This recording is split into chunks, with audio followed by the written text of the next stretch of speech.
this video I'm going to set up the Raspberry Pi 4 using the Raspberry Pi Imager software downloaded to my Windows 10 machine.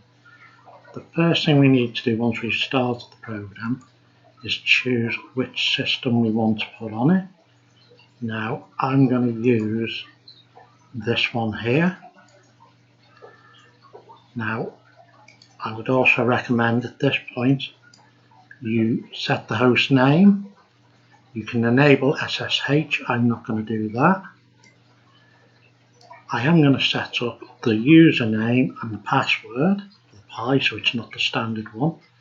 And I've also added my Wi-Fi connection, and I've also set up wireless LAN country, Europe set London, and a Great Britain keyboard, and click on save. This saves a bit of work when the Raspberry Pi first boots up. Choosing the storage device, so the SD card I'm using is 32 GB, and then I'm going to write to it. It's going to tell me it's going to erase everything. Yes, that's no problem, and I'm then going to let that run through. I'm going to cancel that warning and just leave this to run. Now this is going to take quite a while, so I'm going to stop the recording at this point. So I'll get rid of this warning here. It's now telling me the file has been created, and you can remove the USB with the SD card in it out of the system, and then I will install this into the Raspberry Pi and let it go through its initial boot. I'm not going to record this because it's been shown by many other YouTube people. So this is the second boot of the Raspberry Pi. Now previously, you'll remember I did tell you about having to change some preferences. So I went into the configuration, and this is rather small screen, and I find this a bit of a problem. But you need to make sure you've got VNC enabled. I've also done the one wire, so that's as before. The other thing I want to do is go to preferences, and this screen resolution is a bit too small for my liking. So what I'm going to do, I'm going to go to screen, HDMI 1, change the resolution. I'm going to knock it down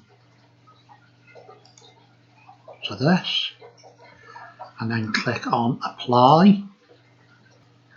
Now obviously the screen's a bit of a strange, but I'll accept this, and then I need to bring this back. Now you can mess with this if you like.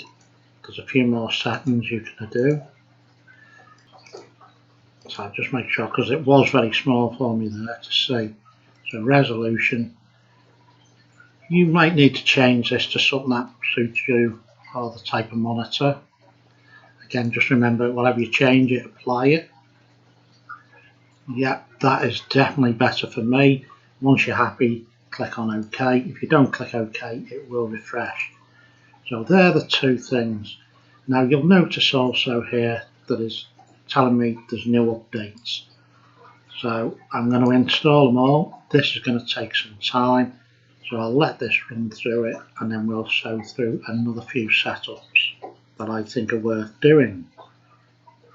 Another thing I like to have active is if we right click here and we go to panel settings, panel applets, and basically one of the ones I want to do is add.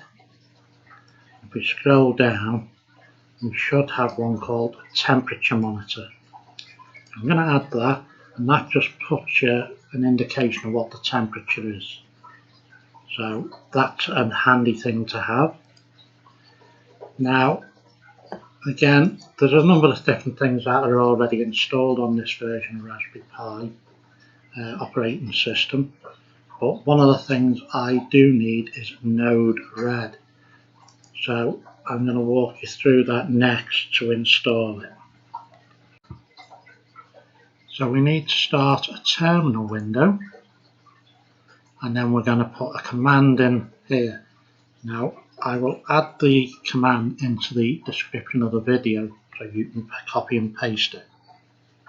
So I've pasted in the link that's already in the description of the video. and we press enter. And then here you can see it's asking you, do you really want to do this? And in this case we type yes. Would you like to install Pi specific nodes? Again, yes. And then this basically is taking you, it could take up to 20 to 30 minutes. So I'm going to let this run through and I'm going to pause the video.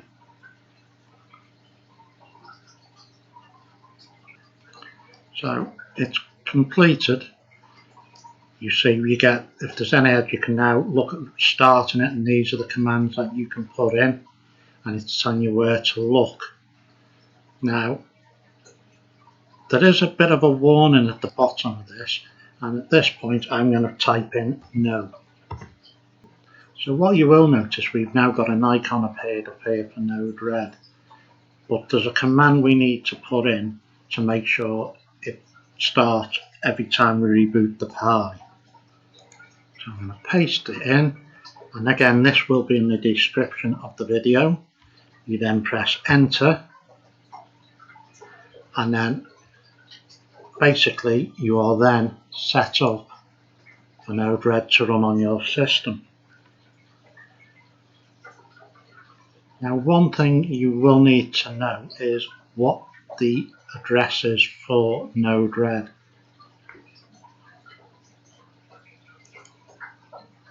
So by clicking on this button, you can see it started. Because I haven't rebooted the system, you sort of needed to do this to find out, well, where is it? And basically in my system it's going to be down here. So if I copy and paste this and I go into a web browser here, and this will take a second for it to start up, and I paste this in, here you'll see it's going into Node-RED for the first time. Now this again takes a few seconds to start up for the first time, so I'm going to let this run and I'm going to stop the video while it gets set up. And here you can see the welcoming screen. Now obviously there's 9 things it wants to click through while it explains some of the features of Node-RED. I will do more in another video to show what I'm going to use this for. But again, I'm at the point now where we can right click here and pin it, and that will stay to it. So that is the web address for this Node-RED on this computer. I'm going to close this down. Here you can see it's a little bit about using the Raspberry Pi. It's the first time I open the browser, and I can close down this window. Now I will advise to run a fan on the Raspberry Pi. At the moment I'm not, so it's not hot, but it's running 62 degrees. Anyway, I hope this video helps you get set up and shows you how to get the Node-RED, and in the next video I will start setting up some of the other systems I want to run. Thank you for watching. It would be good if you would like and subscribe and possibly share this video with others who may be interested.